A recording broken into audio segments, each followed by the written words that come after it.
Hey guys, this is Amber. I'm gonna show you a tutorial today on how I made this deer with antlers. You can use this as a jewelry holder or just as a decorative piece.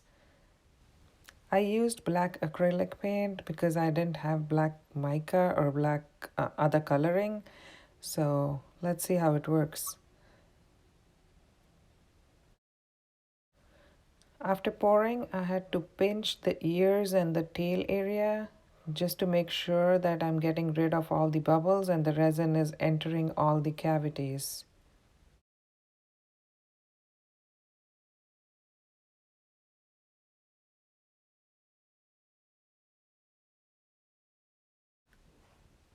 Now came the fun part.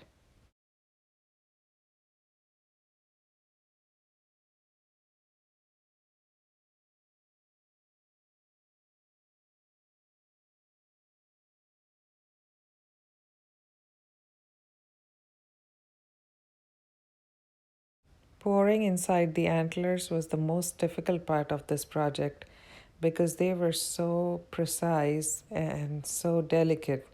It took me a lot of time.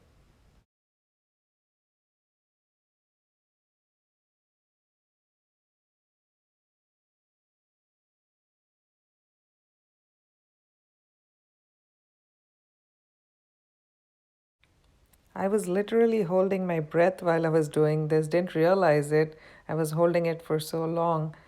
It needed so much precision, but it was fun.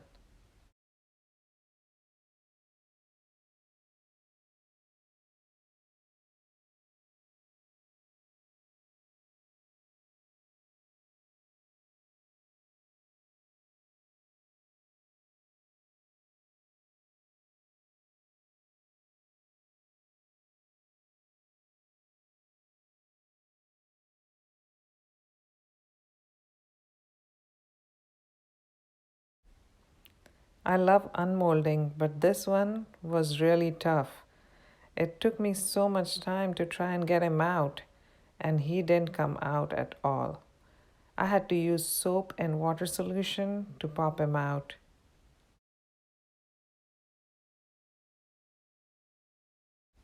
The antlers came out really cool. I loved how shiny they were and how they looked. I couldn't wait to put it on the head. The head of the deer has a little slot and the antlers go into it. See how it looks when I put them together. Hope you guys enjoyed the tutorial. See you next time.